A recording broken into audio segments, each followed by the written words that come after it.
नमस्कार सबैजनालाई नेपाल अनलाइन स्कुलमा स्वागत छ। यहाँ तपाईले कक्षा नर्सरीदेखि मास्टरसम्मका कुनै पनि विषयहरू निशुल्क रूपमा पढ्न सक्नुहुनेछ र तपाईहरुलाई पढ्न सजिलो होस् भनेर हामीले विभिन्न कक्षाहरूको कक्षा नर्सरीदेखि मास्टरसम्मका हरेक विषयका हरेक पाठका भिडियोहरू बनाएर हामीले हाम्रो युट्युब च्यानल नेपाल अनलाइन स्कुलमा राखिसकेका छौं र मलाई विश्वास छ तपाईहरुले हाम्रो च्यानलबाट पढिरहनु भएको छ, धेरै कुराहरू सिकिरहनु भएको छ हैन। र त्यसको साथसाथै कोही नयाँ हुनुहुन्छ भने हाम्रो च्यानललाई सब्स्क्राइब गर्नु होला र त्यस्तै भिडियोहरू हेरिसकेपछि अन्तिममा लाइक, कमेन्ट र शेयर गर्न नभुल्नु होला र सक्नुहुन्छ भने तपाईहरुले आफ्नो छरछिमेकमा रहेका भाइबहिनीहरू, दाजुदिदीहरू र त्यस्तै आफ्नो कक्षामा पढ्ने साथीहरूलाई पनि हाम्रो युट्युब च्यानल नेपाल अनलाइन स्कुलबाट पढ्ने सल्लाह र सुझावहरू दिनु होला। र केही त्यस्ता प्रश्नहरू छन्, तपाईहरुले केही कुराहरू सोध्नु छ भने मैले यहाँ नम्बर दिएको छु 9849595895 भनेर लेखिदिएको छु। यो नम्बरमा फोन गरेर आफूले नजानेका प्रश्नहरू र आफूलाई लागेका जिज्ञासाहरू हामीलाई सोध्न सक्नुहुनेछ, भन्न सक्नुहुनेछ। र त्यसैगरी भाइबहिनीहरू के छ कस्तो छ तपाईहरुलाई भन्नुहोस् त। पक्कै पनि तपाईहरु सबैजना आरामै हुनुहुन्छ होला, घरमा बसिरहनु भएको छ हैन। लकडाउनको समय छ, घरबाट ननिस्किनु होला। र त्यसको साथसाथै हाम्रो काम भनेको के हो? पढ्ने र लेख्ने हो, विद्यार्थीको काम भनेको हैन। त्यस्तै तपाईहरुले हाम्रो युट्युब च्यानल नेपाल अनलाइन स्कुलबाट पढ्न सक्नुहुनेछ, धेरै कुराहरू सिक्न सक्नुहुनेछ। र हामीले यो कक्षा 5 मा रहेको मेरो सामाजिक अध्ययन तथा सृजनात्मक कला भन्ने विषय छ तपाईहरुको, त्यसको हामीले दोस्रो खण्ड हैन सृजनात्मक कला भन्ने खण्ड पढिरहेका छौं र त्यसको हामी एकाइ 1 मा रहेको पाठ 24 पढ्न जाँदैछौँ है त। ल हेर्नुहोस् पाठ 24 मा के लेखेको रहेछ, सबैजनाले एकचोटि पढेर मलाई सुनाउनुहोस् त। यहाँ लेखेको रहेछ सिङ्का र डोरीबाट निर्माण कार्य गरौँ भनेको छ हैन। अब सिङ्का र डोरी हैन, अब हामीले योभन्दा अगाडितिर हामीले के को बारेमा पढेका थियौं याद छ? तार र बट्टाहरूबाट गरेका थियौं हैन। त्यस्तै ज्यामितीय आकारहरू बनाउन सिकेका थियौं पानाहरूबाट र तिनीहरूलाई एक आपसमा टाँसेर नयाँ नयाँ वस्तुहरू बनाउन सिकिसकेका छौं। त्यस्तै आज हामी यहाँ सिङ्का र डोरीबाट निर्माण कार्यहरू गर्ने भनेको छ, कार्य गरौँ भनेको छ। अब कहाँ डोरीको प्रयोग हुन्छ होला, कता कता सिङ्काको प्रयोग हुन्छ होला, के थाहा छ? पक्कै पनि तपाईहरुलाई थाहा छ होला हैन। गाउँघरतिर हुनुहुन्छ भने टबरीहरू, दुनाहरू फुट्दाखेरि सिङ्काहरू तपाईले प्रयोगमा भएको तपाईले देख्नु भएको छ होला है। त्यस्तै डोरीहरू तपाईले सुकाउनको लागि हैन, कपडाहरू सुकाउँदाखेरि डोरीहरूमा सुकाउनुहुन्छ हैन। त्यस्तै अन्य धेरै ठाउँहरूमा सिङ्का र डोरीहरू प्रयोग हुन्छन् है त। जस्तै हामीले मन्दिरहरूको नमुनाहरू बनाउनु पर्यो भने के हुन्छ, सिङ्काहरूलाई एक आपसमा बान्ने अनि डोरी पछाडि वरिपरि घुमाउन सक्छौं हैन। त्यस्तै बिजुलीका खम्बाहरूलाई हैन, अब हामीले देखेका खम्बाहरू कस्ता हुन्छन्, ठुलठुला हुन्छन्, फलामे खम्बाहरू हुन्छन्। अब हामीले त्यहाँ खम्बाको ठाउँमा सिङ्काहरू प्रयोग गर्नु पर्यो र त्यस्तै त्यो तारहरूको ठाउँमा हामीले डोरीहरू प्रयोग गरेर विभिन्न किसिमका नमुनाहरू बनाउन सक्छौं हैन। सिङ्काहरूको ताराहरू बनाउन सक्छौं हैन, षट्कोणहरू बनाउन सक्छौं, विभिन्न ज्यामितीय आकृतिहरू बनाउन सक्छौं सिङ्काहरूद्वारा हैन, एक आपसमा गाँसेर त्यस्तै डोरीहरूले बानेर हैन। यी कुराहरू हामीलाई थाहा छ, हामीले कक्षा 3 देखि नै पढ्दै आइरहेका छौं हैन। त्यस्तै लट्ठी, ढुङ्गा, माटाहरू हैन, यस्ता वस्तुहरूबाट हामीले एक आपसमा मिलाएर सिङ्का र डोरीको प्रयोग गरेर हामीले विभिन्न वस्तुहरू हामीले बनाउन सक्छौं है। र हामी थोरै समय पढ्ने छौं, यहाँ धेरै कुरा गर्ने छैनौं। छोटो छ पाठ, एउटा मात्र पाना छ, यति नै हो। ल हेरौँ यो पाठमा के लेखेको छ, पढ्दै गरौँ र नयाँ नयाँ कुराहरू केही तपाईले नबुझिन जस्ता कुराहरू आयो भने म तपाईलाई सिकाउने नै छु है त। ल भाइबहिनीहरू अब सबैजनाले पढौँ है। यहाँ लेखेको छ तिमीले अघिल्लो कक्षामा लट्ठीहरूलाई डोरीले बानेर कक्षा कोठाको अथवा कक्षा कोठा बाहिर पाइने वस्तुहरू प्रयोग गरेर निर्माण गरे खेलेका थियौ भनेको छ हैन। हामीहरू गाउँघरमा खेल्दाखेरि यस्ता विभिन्न कुराहरूलाई प्रयोगमा लिएर खेल्छौं नि हैन।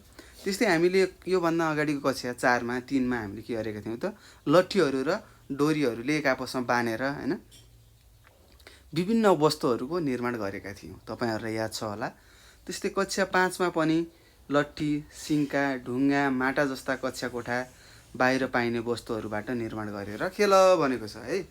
त्यस्तै पहिला हामीले डोरी र लट्ठीहरूबाट मात्र खेलहरू खेल्यौँ हैन। त्यहाँ पनि मैले माटोको ढुङ्गाहरूको कुराहरू पनि गरेको थिएँ हैन। त्यस्तै अब हामी कक्षा 5 मा आइसक्यौँ। अब हामीले के गर्नु पर्यो त, त्यो लट्ठी र डोरीले मात्र भएन, सिङ्का ढुङ्गा र माटाहरू प्रयोग गरेर हामीले विभिन्न वस्तुहरू बनाउन सिक्नुपर्ने हुन्छ, जान्नुपर्ने हुन्छ भन्ने कुरा तपाईँहरूले बुझ्नुपर्ने हुन्छ है त भाइ बहिनीहरू। त्यसै गरी यहाँ छ बुढी औँला जति मोटो सोझो लट्ठीहरू खोज हेर्नुहोस्। तपाईँको हातको बुढी औँला छ नि, थम भन्नुहुन्छ हो, ठ्याक्कै त्यत्रै मोटो लट्ठीहरू तपाईँहरूले खोज्नु पर्यो, सोझा सोझा लट्ठीहरू खोज्ने रे।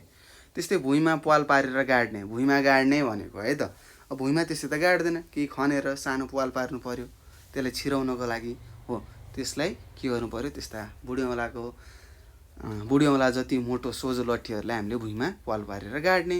यसरी गाडेका लट्ठीहरूमा अरू लट्ठीहरू र सिङ्काहरू बाँधेर साथीहरूसँग सानो समूहमा निर्माण कार्य गरी खेल भनेको छ। अब हामीले त्यस्ता लट्ठीहरूलाई एक आपसमा गाडेर साथीहरू मिलेर हैन बाँधहरू बनाउन सक्छौँ, घरहरू पनि बनाउन सक्छौँ, डोरीहरूको प्रयोग गरेर, सिङ्काहरूको प्रयोग गरेर हैन, काठले हैन।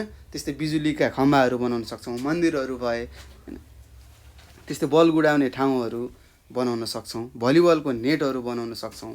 त्यस्तै हामीले के पनि गर्न सक्छौँ त, ब्याटहरू बनाउन सक्छौँ, साना काठलाई काटेर गोलो बनाएर बलहरू पनि बनाउन सक्छौँ। यस्ता क्रियाकलापहरू तपाईँले गर्न सक्नुहुनेछ आफै घरमा बसेर। र यहाँ के तपाईँहरूलाई केही उदाहरणहरू दिएको छ हैन, यस्ता सिङ्का र लट्ठीहरूबाट के गराउन सकिन्छ भन्ने कुराहरू हेरौँ। यहाँ छ बिजुलीका खम्बाहरू भनेको छ, यहाँ हेर्नुहोस् दुईतिर खम्बाहरू गाडेको छ, माथितिर डोरीहरू प्रयोग गरेर हेर्नुहोस् त, तारहरूलाई डोरीको प्रयोग गर्यो हैन तारहरूको ठाउँमा। त्यस्तै खम्बाहरूको ठाउँमा के गर्यो त, काठहरूको हैन त्यो लट्ठीहरूको प्रयोग गरेको हामीले यहाँ यो चित्रमा देख्न सक्छौँ है त। तपाईँहरूले पनि गर्नु पर्यो है, घरमा बसेर तपाईँहरूले पनि आफै बनाउने प्रयास गर्नु पर्यो, अनि मात्र सिकिन्छ। होइन भने पढेर मात्र यहाँ हेरेर मैले भनेका कुरा सुनेर केही पनि हुँदैन है, आफूले अभ्यास गर्नु पर्यो हुन्छ। त्यस्तै यहाँ मन्दिर भनेर गराएको छ हेर्नुहोस्, 4वटा खाँबाहरू गाडेको छ, लट्ठीहरू गाडेको छ र वरिपरि के गरेको छ त, धागोले बाँधेको छ, टक्क मिलाएर हेर्नुहोस् त ठ्याक्कै मन्दिरको आकार बनाएको छ। यस्तै आकारहरू हामीले बनाउन सक्छौँ है। त्यस्तै तपाईँहरूले सिङ्काहरूबाट हैन डोरीहरूबाट बस्ने खाटहरू बनाउन सक्नुहुन्छ हैन। तपाईँले देख्नुभएको छ, तराईतिर बस्नुभएको छ भने खटिया भनेर सुन्नुभएको छ हैन, खटिया हो, ठ्याक्कै त्यस्तो बनाउन सक्नुहुन्छ तपाईँहरूले एक आपसमा गाँसेर। त्यस्तै यहाँ सिङ्काको तारा भनेको छ र यहाँ कतिवटा छ हेर्नुहोस् त, यहाँ 6वटा, तारामा 6वटा हुन्छ नि त, यस्तो चुच्चा हुँदैनन्, 5वटा हुन्छ है। यसलाई षट्कोण भनिन्छ, 6वटा कोणहरू भएकोलाई षट्कोण भनिन्छ है। षट भनेको 6, कोण भनेको एक आपसमा दुईवटा रेखाहरू जोडियो हैन, यहाँ कोण भन्यो नि, हेर्नुहोस् एक ठाउँबाट मिलेर दुईवटा हाँगाहरू गएको छ भने यो कोण हो भन्ने कुरा तपाईँले बुझ्नुपर्ने हुन्छ। त्यस्तै ताराहरू पनि बनाउन सक्छौँ, त्यस्तै बल गुडाउने ठाउँ बनाउन सक्छौँ हैन, बल भयो यो।